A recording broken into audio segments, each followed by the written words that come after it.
स्थिरैरङ्गैस्तुष्टुवांसस्तनूभिः व्यशेम देवहितं यदायुः स्वस्ति न इन्द्रो वृद्धस्रवाः स्वस्ति न पूषा विश्ववेदाः स्वस्ति नस्तार्क्ष्यो अरिष्टनेमिः स्वस्ति नो बृहस्पतिर्दधातु। ओम शांति शांति शांति। 10वां मंत्र। अथोत्तरेण तपसा ब्रह्मचर्येण श्रद्धया विद्यया आत्मानमन्विष्य आदित्यमभिजयन्ते एतद्वै प्राणानाम् आयतनम् एतदमृतम् अभयम् एतत्परायणम् एतस्मान्न पुनरावर्तन्त इत्येष निरोधस्तदेष श्लोकः। कबंदी कात्यायन ने प्रश्न किया था कि सृष्टि का मूल क्या है, सृष्टि का कारण क्या है, सृष्टि कैसे अभिव्यक्त होती है, ये प्रजा कहाँ से आती है। तो इसके उत्तर में पिप्पलाद ऋषि ने प्रजापति को कारण बताया और फिर प्रजापति से ही सारी सृष्टि हुई। मूल में उन्होंने कहा कि प्रजापति से रई और प्राण आए, भोग्य और भोक्ता, अत्ता और अन्न, और फिर सूर्य और चंद्र, इसी से दिन और रात बनते हैं। दिन और रात से ही वर्ष बनता है, संवत्सर। तो श्रुति यहां पर प्रजापति को कालात्मा बता रही है कि काल की आत्मा कौन है, प्रजापति। काल दो मार्ग से चलता है, पूरे वर्ष को दो भागों में बांट दिया, दक्षिणायन और उत्तरायण। तो यहां पर यह दिखता है कि प्रजापति से जिसकी उत्पत्ति हुई वो है काल। क्योंकि काल में हेतु सूर्य चंद्र है, इसलिए पहले बताया सूर्य और चंद्र। यहां पर अन्य उपनिषदों की तरह पंचमहाभूत का वर्णन नहीं है, यहां थोड़ा अलग ढंग से वर्णन है, काल का वर्णन है। और फिर काल के अंतर्गत सारी प्रजा अपना व्यवहार करती है, वर्तन करती है। तो काल में लोग जी रहे हैं तो किस तरह से जी रहे हैं। तो बोले बाहर के तो दो मार्ग हो गए, वर्ष अपना चल रहा है, लेकिन एक आध्यात्मिक मार्ग भी है, वो भी दो प्रकार का है। जैसे बाहर दक्षिणायन और उत्तरायण है, सूर्य के मार्ग कहिए या संवत्सर के मार्ग कहिए। अब इस संवत्सर में जो जी रही है प्रजा, बोले उसके भी दो मार्ग है, वो भी मिथुनात्मक है। प्रजापति मिथुनात्मक है, तो हर जगह मिथुन मिथुन बता रहे हैं। धीरे धीरे आगे बढ़ते हैं। तो संवत्सर में मिथुन है, व्यक्तिगत जीवन में मिथुन है। तो दो तरह की रहनी है। ये मोटा मोटा विभाग है। वैसे तो हर व्यक्ति का अपना एक तरीका है जीने का, लेकिन यह प्रधानता की दृष्टि से बताया कि जिसमें कर्म के प्रति महत्व बुद्धि है, कर्म की प्रधानता है और वो अच्छे कर्म कर रहा है। अब यहाँ पापी लोगों का वर्णन नहीं है, दुष्ट लोगों का वर्णन नहीं है, जो इष्टापूर्त कर रहे हैं, स्वयं के जीवन में भी उन्होंने सुधार लाया है, वेदानुसार आचरण कर रहे हैं और समाज का भी उन्होंने ख्याल रखा है। समाज के प्रति जो कर्तव्य है उसकी भी उनको याद है, स्मृति है। तो अब ऐसे कर्म करने वाले नरक में तो नहीं जा सकते, तो बोले चंद्रलोक को प्राप्त करते हैं, स्वर्ग। कल हमने इसकी विस्तार से चर्चा कर ली है। अब दूसरे प्रकार के जो लोग हैं, जो भावना प्रधान हैं, उनका ध्यान अंतःकरण पर ज्यादा है।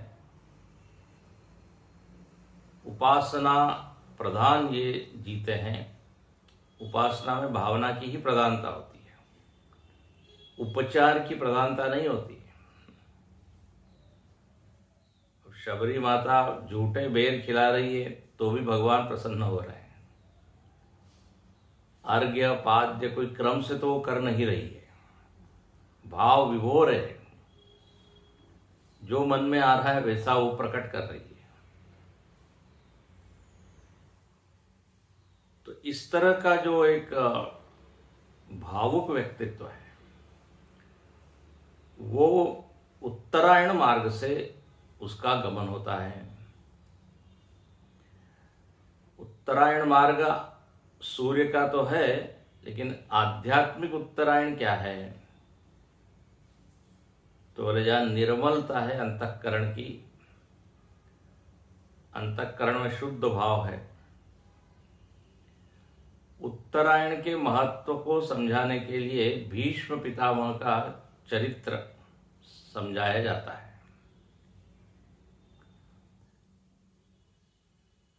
उत्तरायण में देह छोड़ने से सद्गति होती है, ये तो शास्त्र ने कहा है, लेकिन कई बार इस पर विश्वास करना कठिन होता है, क्योंकि इन 6 महीने में तो इतने सारे लोग मरते हैं, वो सब ब्रह्मलोक में जाएंगे तो बड़ी भीड़ हो जाएगी। और उल्टा सीधा जैसा भी कर्म किया हो जनवरी के बाद वो सब चला जाएगा ब्रह्मलोक में। तो ये थोड़ा सा पचाना कठिन होता है। इसलिए उत्तरायण जो आध्यात्मिक उत्तरायण है, हाँ, उसकी बात कीजिए कि जहाँ जीवन में भक्ति है। अब भीष्म का जीवन आप देखिए, हमने पीछे भी बताया, भगवान को देखते देखते, भगवान की याद करते हुए देह छोड़ते हैं। तो ये उत्तरायण में छोड़ना हुआ। जैसे अब कहा जाता है काशी में मरने से मुक्ति मिलती है। अब काशी में तो बहुत सारे लोग हैं हो सकता है वो तो गंगा जी में स्नान भी न करते हो, बाहर के दूर दूर से लोग आके स्नान कर ले जाते हैं, विश्वनाथ जी के मंदिर पे चले जाते हैं, लेकिन हो सकता है वहां के लोग। तो केवल रहने से मुक्ति हो जाए, चलिए ये भगवान की कृपा हो तो भगवान करते हैं। भगवान तो भोले बाबा है, शिव जी। लेकिन वहां पर भी फिर काशी का आध्यात्मिक अर्थ बताते हैं। काश्यते, प्रकाशते, चैतन्य। काशी का अर्थ क्या है? चैतन्य। तो काशी में रहने का अर्थ है चैतन्य का ज्ञान प्राप्त करना, अनुभव करना। असली शिवजी तो वो है।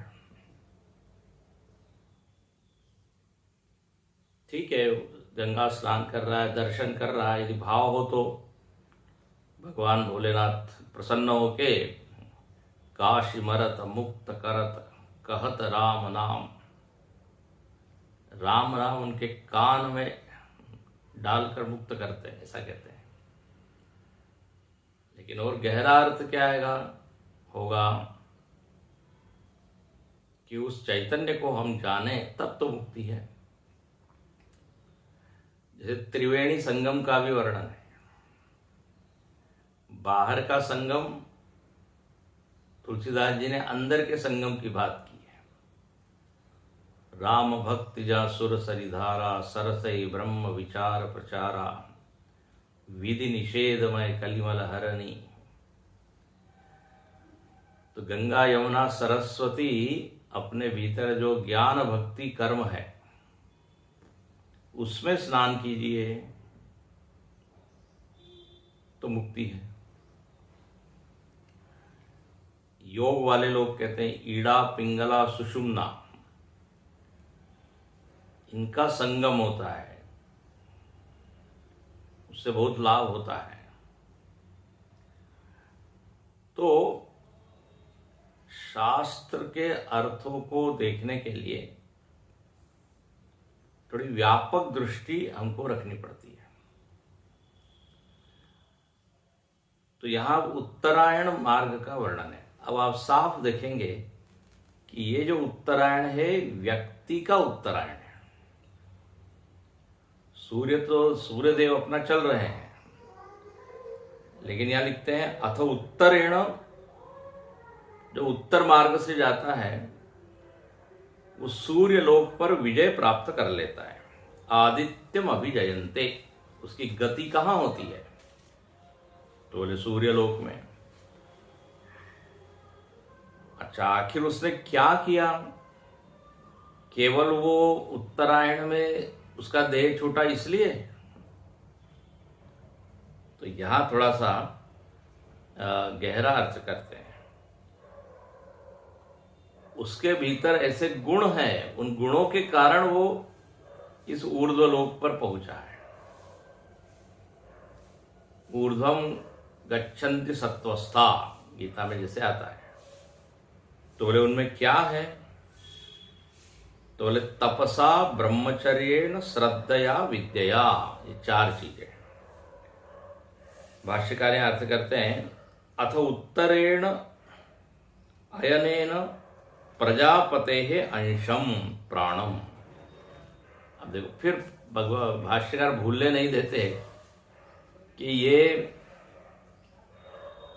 जो उत्तरायण है ये संवत्सर का भाग है। संवत्सर सूर्य और चंद्र के कारण बनता है, और सूर्य और चंद्र प्रजापति के अंश है। इसलिए यहां तुरंत लेके आए प्रजापते है अंशम प्राणम। सूर्य को ही क्या कहा है पीछे अनेक बार? प्राणम अत्ता। तो प्राणम अत्तारम आदित्यम अभिजयन्ते, ये प्रजापति का ही अंश है। जैसे दक्षिणायन का भी वर्णन किया था तो वहां पर भी कहा था कि ये प्रजापति का ही अंश है। तो प्रजापति का जो अंश है यहाँ आदित्य, उसके ऊपर विजय प्राप्त कर लेते हैं। अच्छा, कैसे प्राप्त करते हैं? तो बोले तपसा। अब ये तपसा श्रुति का शब्द है। भाष्यकार यहां उसका एक शब्द दे देते हैं, इंद्रिय जयेन। इंद्रिय जय, इंद्रिय जय मतलब इंद्रिय संयम। और इंद्रिय संयम का अर्थ क्या हुआ? इंद्रिय संयम का सीधा अर्थ है व्यवहार संयम। व्यवहार को शोभन से शोभनतर बनाते जाना। जो आचरण है, आचरण को सुंदर से सुंदर बनाते जाना, यही इंद्रिय संयम का अर्थ है। इंद्रिय संयम का अर्थ कभी भी ये नहीं कहा कि सारे इंद्रियों को रोक कर बैठ जाना। तो फिर इंद्रियों का होना निरर्थक हो जाएगा। भगवान ने दिया ही क्यों? उपयोगी नहीं करना है तो इंद्रिय जय का सीधा मतलब होता है उसका व्यवहार इतना आकर्षक, मोहक, सब लोगों का वो आदर्श हो जाता है। उसकी इंद्रियां भटकती नहीं है। यन मनोनुविधीयते तदस्य हरति प्रज्ञा वायुर्नावमिवाम्भसी। इंद्रियां मन को उठा ले जाएं और फिर मन जो है वो जैसी नाव तूफान में फंस जाती है, ऐसे हमारा मन संसार में फंस जाए, अटक जाए, ऐसा नहीं होता। जिसने तप किया है उसने इंद्रियों को अपने काबू में रखा है। अब इंद्रिय संयम जो है या व्यवहार की सुंदरता है, देखिए इसका यदि आप मूल देखें ना, ये बड़ा एक अच्छा यहाँ विषय हमको बताया गया कि हमारे उपाधियों में आत्मा के सारे गुण धर्म प्रकट हो जाए, यही व्यवहार का संयम है, यही व्यवहार की शोभा है। ध्यान से सुनना। व्यवहार संयम का मतलब किसी से बोलना ही नहीं, ये नहीं, या किसी से इंटरेक्शन करना, ये नहीं। व्यवहार संयम का मतलब है कि आत्मा के जो लक्षण है वो लक्षण व्यवहार में आ जाए, बस। अब जैसे दो चार हम उदाहरण देते हैं। आत्मा का स्वभाव है असंगता, तो बार बार ये कहा जाता है आप असंग रहिए व्यवहार में। ये क्यों कहा गया? क्योंकि मूल जो इस जीवन मूल्य का जो मूल आधार है वो है आत्मा, मूल पीठिका। आत्मा के गुण यदि अभिव्यक्त होने लग जाए व्यवहार में तो हम कहेंगे कि हाँ, इसका व्यवहार सधा हुआ है। तो ये जो जितने जीवन मूल्य आए हैं, इन सारे जीवन मूल्यों का स्रोत आत्मा है। इसके ऊपर विचार कीजिए। जीवन मूल्यों का स्रोत केवल इतिहास या पुस्तकें नहीं है। पुस्तकों में भी कहां से आया? बोले आत्मा का अध्ययन किया और फिर कहा व्यवहार ऐसा होना चाहिए। जैसे असंगता का अभी हमने बताया, आत्मा पर इतनी वृत्तियां आती है जाती है लेकिन अप्रभावित रहता है, तो बोले व्यवहार भी हमारा ऐसा ही हो। यदि व्यवहार ऐसा होगा तो आत्मा की ओर हम एक कदम आगे बढ़ेंगे। कहते हैं जैसे मुख में जिह्वा रहती है, सब चीजों का अनुभव करती है लेकिन असंग रहती है। या जैसे जल में कमल रहता है ना, ये बड़े प्रसिद्ध उदाहरण है। कमल जल से ही उत्पन्न होता है लेकिन जल से ऊपर होता है, कीचड़ से ऊपर। तो ऐसा क्यों कहा गया? क्योंकि ये आत्मा के लक्षणों से मिलता है।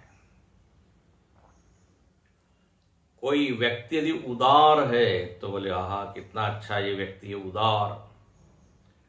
राम जी की स्तुति ऐसे ही की गई, ऐसो को उदार जग माही, एहि मह रघुपति नाम उदारा। भगवान का नाम भी उदार है, भगवान भी उदार है। उदार है मतलब जिसके हृदय में सबके लिए स्थान है। तो अब यह आत्मा का भी यही लक्षण है। आत्मा हर वृत्ति को स्थान देता है, चाहे कोई भी। ऐसा नहीं कि सात्विक वृत्तियां ही आत्मा के ऊपर भास सकती है, रह सकती है। तामसिक वृत्तियां भी आती, उसका भी अधिष्ठान आत्मा ही है। तो मूल में आत्मा उदार है, इसलिए व्यवहार में उदारता होना चाहिए। आत्मा अहिंसक है, इसलिए 13वें अध्याय के 20 गुणों में एक गुण अहिंसा बताया कि साधक को अहिंसक होना चाहिए। अमानित्वम, अदम्भित्वम, अहिंसा, क्षांति, आर्जवम, कलियम, यहाँ चर्चा कर रहे थे, गीता के प्रवचन चल रहे हैं तो उसमें तो ये सब के सब लक्षण आत्मा के। आत्मा अमानी है, मान अपमान से दूर है, इसलिए कहा साधक को अमानी रहना चाहिए।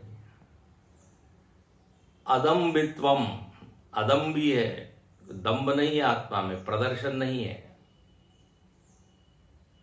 इसलिए व्यवहार को अच्छा बनाना है तो बोले आप ज्यादा प्रदर्शन दिखावा न करें।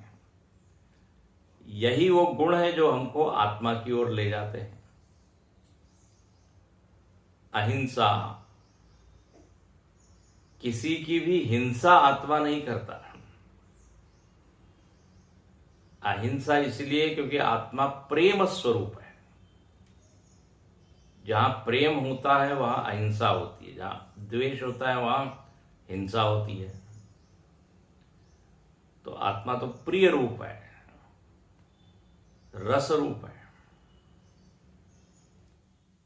तो जब यहां ये कहा है ना तपसा मतलब इंद्रिय जय, देखो इसका व्यापक अर्थ समझना चाहिए, प्रैक्टिकल अर्थ समझना चाहिए। इंद्रिय जय का केवल ये अर्थ नहीं होगा आंख नाक कान बंद करके बैठ जाए तो उत्तरायण मिल जाएगा, बोले नहीं। कई बार हम बता चुके हैं चुप रहना आसान है, लेकिन कब कितना बोलना, कैसे बोलना, ये कठिन है। इसके लिए ट्रेनिंग लगता है, प्रशिक्षण लगता है। इसलिए भगवान भाष्यकार ने मौनम शब्द की व्याख्या की। मौनी, गीता जी में मौनी शब्द आता है। तो मौनम का वहां अर्थ ये नहीं कहा कि वाणी का उच्चारण ही नहीं करना, उन्होंने अर्थ किया है संयत वाक। अब कोई यह अर्थ सोच सकता है, मौनी का सीधा अर्थ यही कि मुख में लकड़ी का टुकड़ा डाल के जो बैठा हो, अरे मौनी बाबा। लेकिन भाष्यकार यह अर्थ नहीं करते, जो बिल्कुल यहां अर्थ किया वही इंद्रिय संयम, संयत वाक। वाणी बोलने के पहले ही तराजू तोल, तामुख बाहर खोल। पहले हृदय में सोच ले कि अब ये बोलने जा रहे हैं हम शब्द, इसका क्या परिणाम होगा, क्या प्रभाव होगा। क्योंकि शब्द शब्द सब कोई कहे, शब्द के हाथ न पाओ। एक शब्द औषधि करे, एक शब्द करे घाव। वशीकरण जब मंत्र है, तजदे वचन कठोर। तुलसी इस जग में, तुलसीदास जी कहते हैं वशीकरण मंत्र क्या है, बोले वाणी शब्द, उससे सबको वश में किया जा सकता है। तो इंद्रिय जयन ये तप है। आत्मा भी देखिए संयमित है कि नहीं, आत्मा भी शांत है। तो व्यवहार में यदि शांति आ जाए तो बोले ये तो बड़ा व्यक्तित्व का एक गुण हो गया, जीवन मूल्य हो गया। तो बड़ा इंटरेस्टिंग है, बड़ा रोचक है ये विश्लेषण। मूल स्वभाव आत्मा का झांकने लगे, कहाँ, व्यवहार में। अब उल्टा कर दीजिए, व्यवहार में जब ये सारे गुण आ जाएंगे तो हम आत्मा की ओर चल पड़ेंगे। इसलिए गीता में भगवान बीच बीच में गुणों का वर्णन करते रहते हैं। अभयम इत्यादि भी 16वें अध्याय में 26 गुण बता दिए। इंद्रिय जयेन, तप का अर्थ ये हो गया व्यवहार का सौंदर्यीकरण, सुंदरीकरण। तप का अर्थ देखिए, गीता जी में कहा देव द्विज गुरु प्राज्ञ पूजनम सात्विकम तप। सात्विक तप किसको कहा है? ये नहीं कि केवल बैठे रहें हिमालय में जाके। कहते देव पूजनम, 4 लोगों की पूजा करना तप है। देव द्विज गुरु और प्राज्ञ। प्राज्ञ मतलब जो विद्वान लोग हैं, हाँ, जो शास्त्र का ज्ञान रखते हैं, धर्म का ज्ञान रखते हैं, प्राज्ञ। गुरु, देव, द्विज, तो इनकी पूजा करेंगे तो हमारे में भी सद्गुण आएंगे। तो बोले यही तप है। नारद जी ने देखिए संतों की सेवा की तो देवर्षि बन गए। भागवत जी में कथा आती है, राजा रघुगण को जड़ भरत ने उपदेश किया आत्मा का। राजा रघुगण बहुत प्रसन्न हुए, बोले ये सब ज्ञान आपको कैसे मिला? तो वहां उन्होंने कहा कि जब आप सद्गुरु के चरण धूलि से स्नान न कर लें तब तक ये ज्ञान नहीं होगा। ऐसा सुंदर वर्णन है, गुरु के चरण धूलि से स्नान। अब ये काव्यात्मक अभिव्यक्ति है, उसका सीधा मतलब यही है, गुरु सेवनम। तो ये देखिए तप हो गया। तो तपसा इंद्रिय जयेन, इसके ऊपर खूब विचार और भी हो सकता है, आप कर सकते हैं। शास्त्रों के प्रकाश में तप शब्द की व्याख्या देखिए। मनमाने ढंग से तप शब्द का अर्थ मत लीजिए, क्योंकि अंततः शास्त्र ही प्रमाण है। फिर आगे कहते हैं ब्रह्मचर्येण। तो ब्रह्मचर्येण, विशेषतः ब्रह्मचर्येण। अब यहां तो भाष्यकार ने कोई अर्थ किया ही नहीं कोई भी अर्थ नहीं किया, लेकिन उन्होंने भगवत गीता में और अन्य उपनिषद में ब्रह्मचर्य शब्द आया है तो वहां अर्थ किया है गुरु शुश्रूषा। अभी अभी हमने पीछे जो पढ़ा कठोपनिषद, मुंडकोपनिषद, उसमें एक आता है अंतेवासी होकर रहना।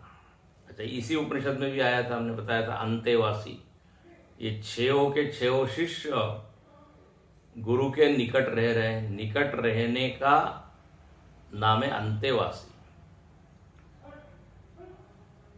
गुरुकुलवास, और वास मतलब केवल रहना नहीं, उसका अभिप्रेत अर्थ क्या है? गुरु जो कहे वो आज्ञा मानना। तो गुरु रोक रहे हैं, टोक रहे हैं तो भी बुरा न मानना और सेवा करते रहना, इसको कहते हैं ब्रह्मचर्य। जहां शिष्य जो है वो गुरु को ये स्वतंत्रता देता है कि आप हमको रोकिए, टोकिए, डांटिए, तो इधर शिष्य चाहता है गुरु हमारा कल्याण करे और गुरु भी चाहता है कि शिष्य का कल्याण होए। जब शिष्य की ओर से ये ग्रीन सिग्नल मिल जाता है ना, इसको कहते हैं हरी झंडी, नहीं तो शिष्य में ये अभिमान हो कि हम आपके पास आए हैं, अब आप हमको सिखाइए, डांटिए नहीं। गुरु महाराज को कितना संकोच होगा, उसका कल्याण करना है। अब गलत आदत है, डांटना तो पड़ेगा।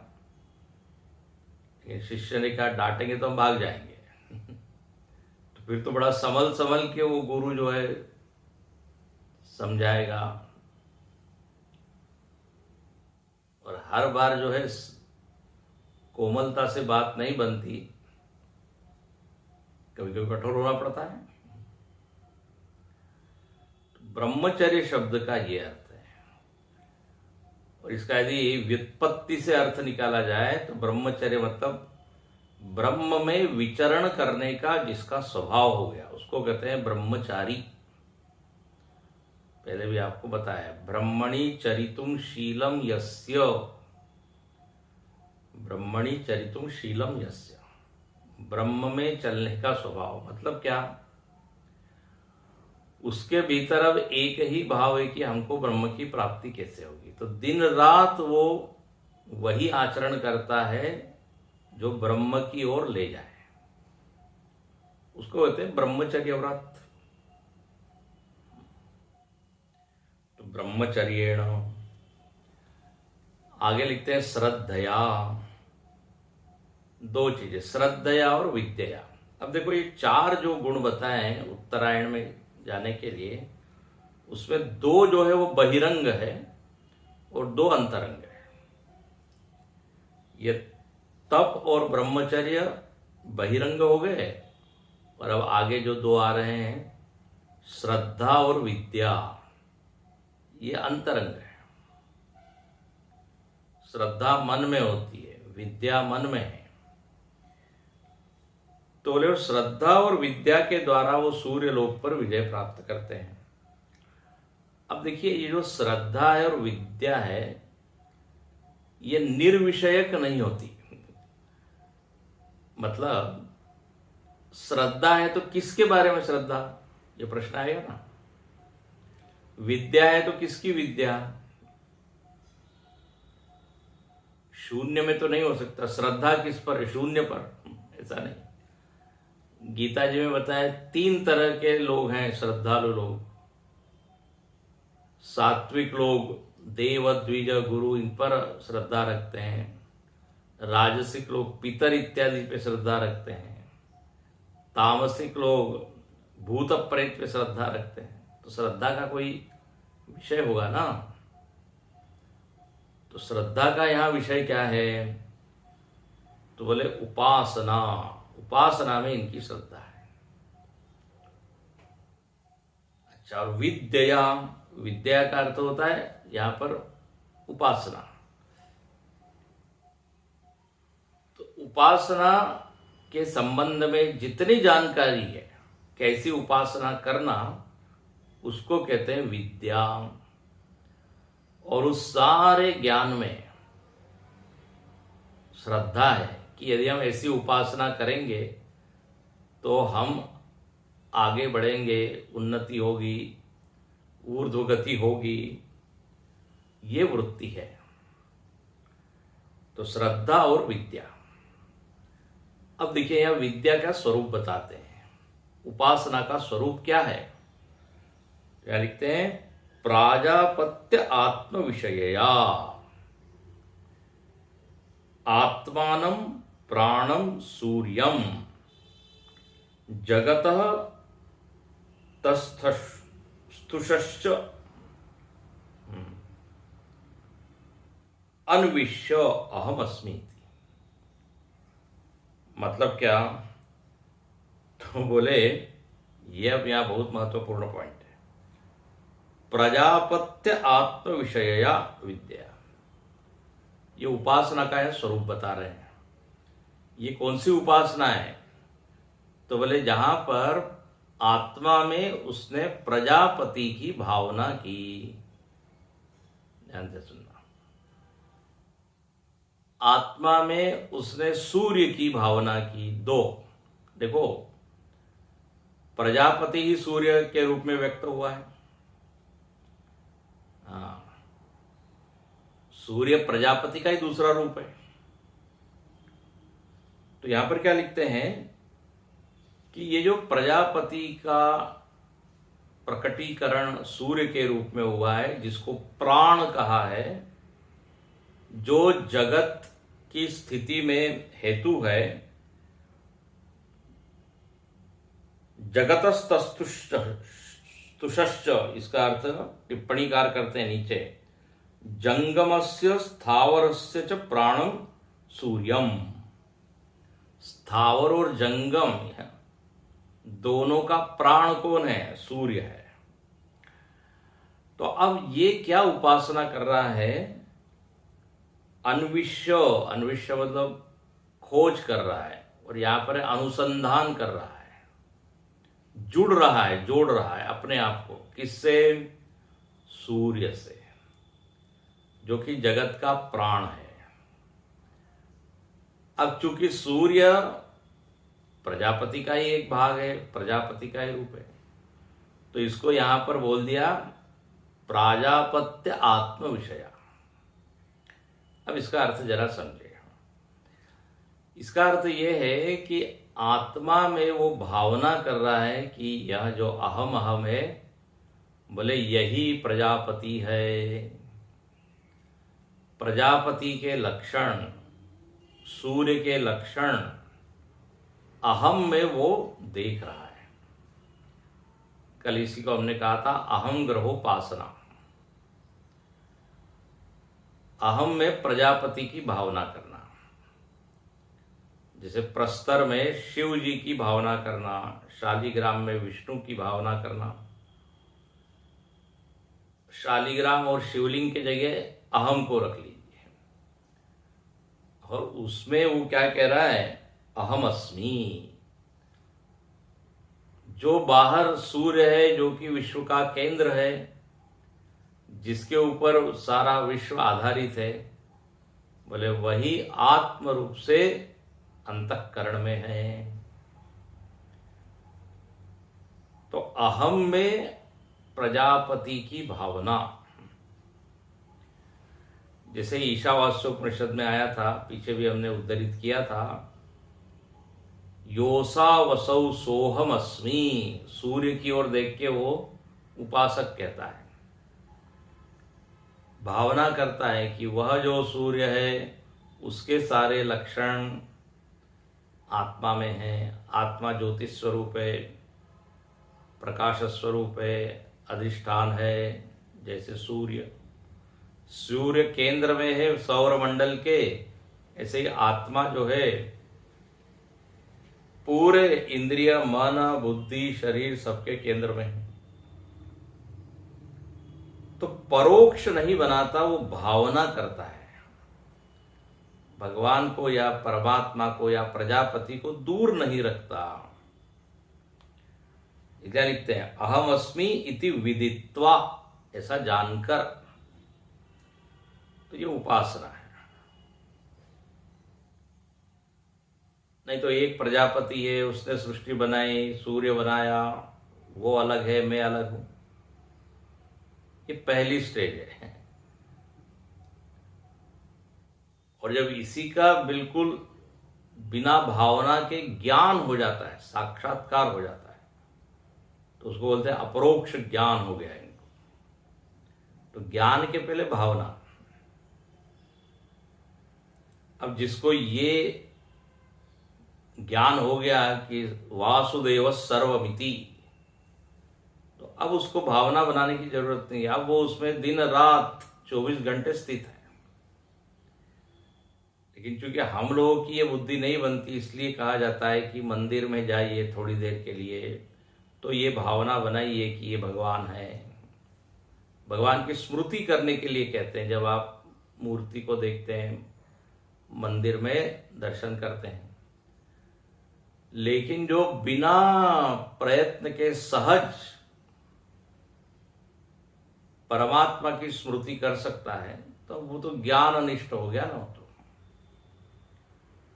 उसके लिए उसने ये जो पड़ाव है उसको क्रॉस कर लिया है। तो यहां पर कहते हैं कि इस तरह से अहम अहम, मैं ऐसा हूं, मैं ऐसा हूं, ऐसा करके वो सूर्य लोक पर क्या कर लेता है? विजय प्राप्त करता है। विदित्वा आदित्यम अभिजयन्ते अभिप्राप्नुवन्ति।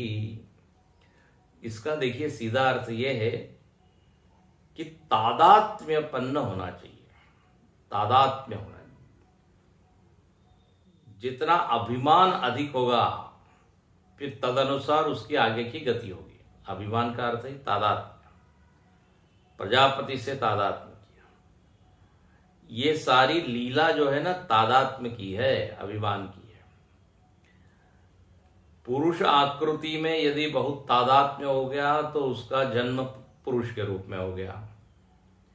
हिरण में जो है तादात्म्य हो गया, उसकी वृत्ति हिरण को छोड़ती ही नहीं है, तो अगला जन्म हिरण का हो गया। नियम वही है, केवल तादात्म्य का विषय क्या है। अब प्रजापति की भावना उसने की तो अगले कल्प में वो प्रजापति के रूप में प्रकट होगा।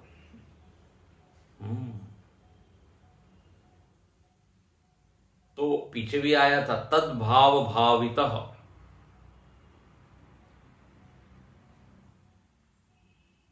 अब जैसे सालोक्य सायुज्य इत्यादि मुक्तियां बताइए, तो उसमें भावना की ही प्रधानता है ना।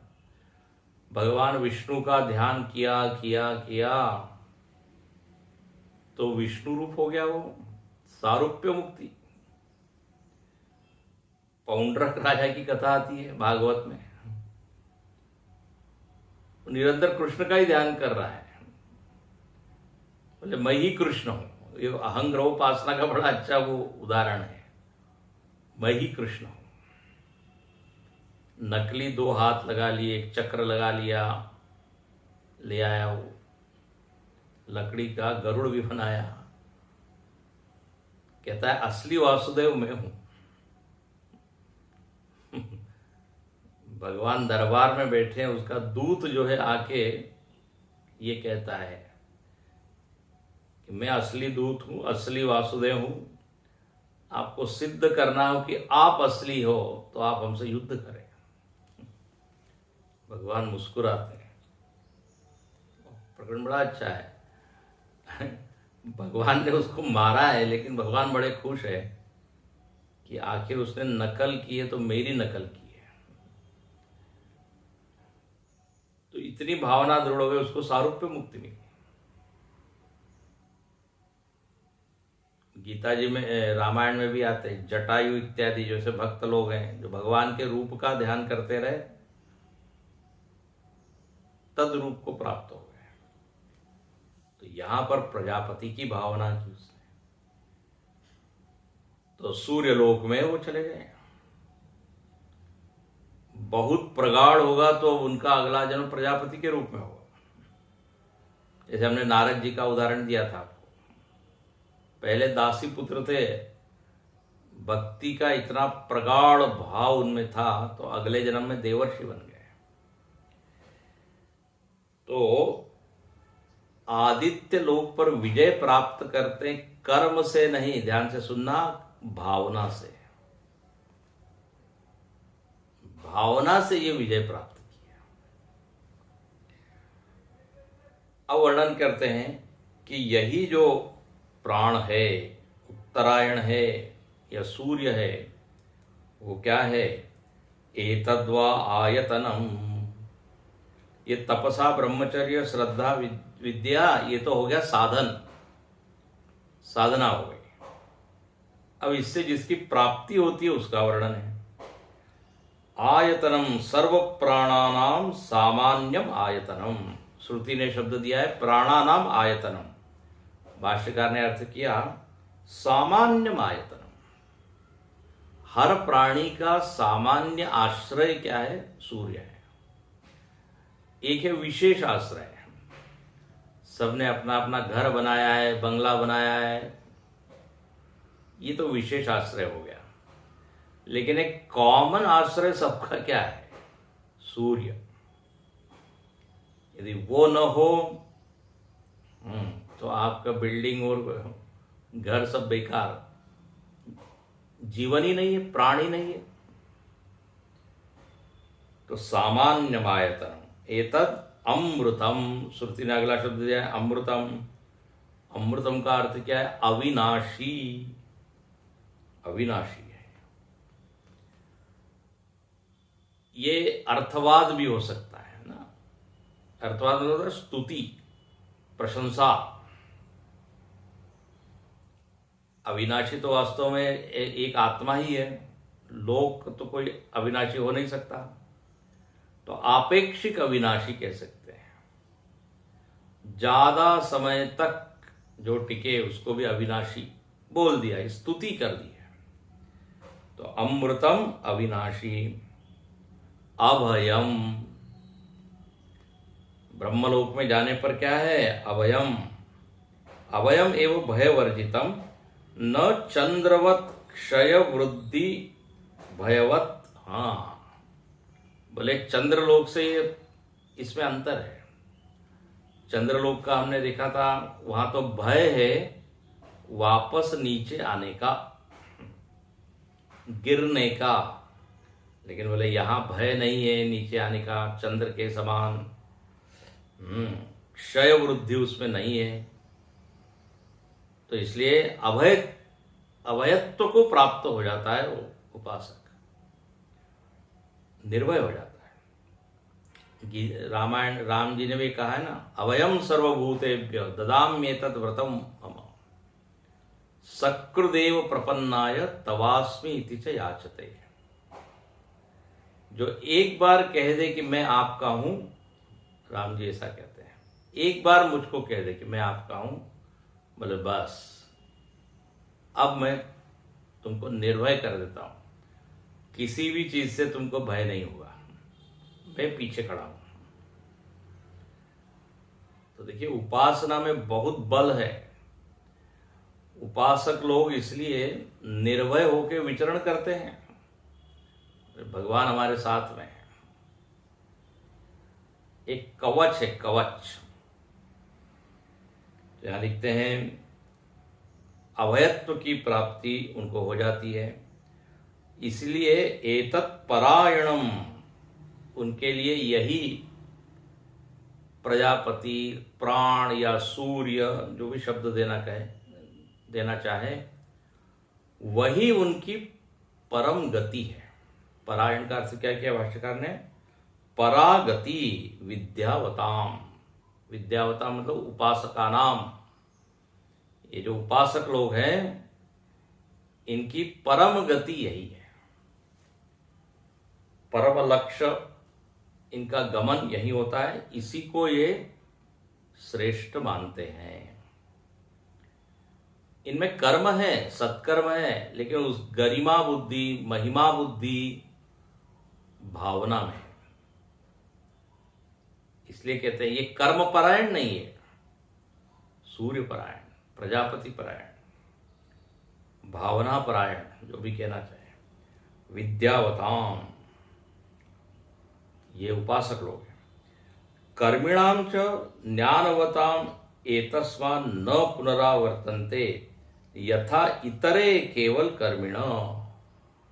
बोले ये जो केवल कर्मी है वो तो वापस आते हैं, उनकी तरह ये वापस आते नहीं है।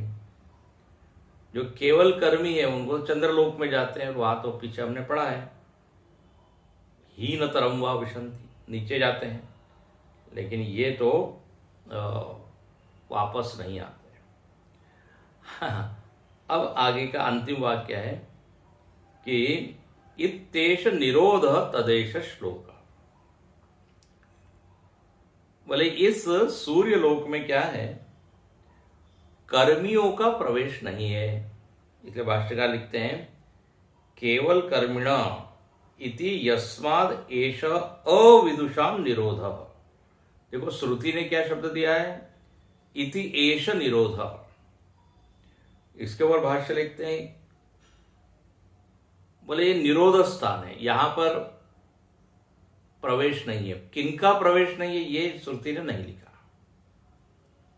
तो भाष्यकार कहते हैं अविदुषाम, जो अविद्वान है, अविद्वान का अर्थ जो उपासना नहीं करते। हाँ, यहां पर विद्वान उसी को कहा जाएगा जो उपासना करता है, क्योंकि विद्या का अर्थ बार बार यहां क्या किया जा रहा है, उपासना। तो विद्या से संपन्न मतलब उपासना से संपन्न। अविद्वान है मतलब जिसमें ये भावना नहीं है कि अहम सूर्य अस्मि, प्रजापति अस्मि इत्यादि। तो बोले उनका तो क्या हो जाता है, निरोध। आदित्यादि निरुद्ध अविद्वांस, अविद्वांस लोगों का ये आदित्य ही क्या कर देता है, या आदित्य रूप इस प्रजापति में, इस ब्रह्मलोक में निरोध हो जाता है, रुक जाता है। न एते संवत्सरम आदित्यमात्मानं प्राणम अभिप्राप्नुवन्ति। बोले ये जो संवत्सर का ही भाग है, प्राण संवत्सर का ही भाग है, ये सूर्यलोक उत्तरायण संवत्सर का ही भाग है, प्रजापति का ही भाग है। अभी देखो इतने सारे पर्यायवाची दिए हुए, उसी को प्राण कहते हैं। तो बोले वहां पे इनका प्रवेश नहीं होता। सही संवत्सर कालात्मा अविदुषाम निरोध। ये जो संवत्सर है इसको यहां पर क्या कहा, कालात्मा। काल क्या आत्मा कौन है, संवत्सर, और संवत्सर की आत्मा कौन है, प्रजापति। तो प्रजापति कालात्मा है। बार बार यहां पे काल की दृष्टि से प्रजापति का वर्णन है। देखिए,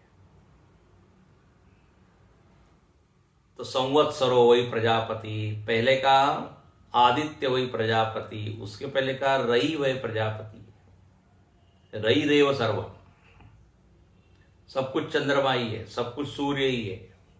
फिर कहते सूर्य और चंद्र से संवत्सर बनता है, तो सब कुछ संवत्सर ही है। संवत्सरो वही प्रजापति। और अब आगे थोड़ा और इसके अंतरंग हो जाते हैं कि संवत्सर में महीने होते हैं। तो बोले महीनों में अब आप क्या बुद्धि रखिए कि महीने ही प्रजापति है, वो कल देखेंगे। अब यहां पे एक पॉइंट थोड़ा सा छूट गया, उसको हम कल देखेंगे। यहां पर जो ये कहा कि ब्रह्मलोक या सूर्यलोक अपुनरावर्ती है, तो अपुनरावर्ती का क्या अर्थ होगा? अपुनरावर्ती स्थिति तो केवल ज्ञान से ही होती है। तो उसका अभिप्राय हाँ कल देखेंगे, लक्ष्यार्थ क्या है, क्या यहां कहना चाहते। लेकिन लोग क्योंकि कंफ्यूज हो सकते हैं, नित्य मोक्ष तो किससे मिलता है, ज्ञान से। लेकिन यहां पे तो उत्तरायण से जाने वाले के लिए बोल दिया, तो ये कैसे है?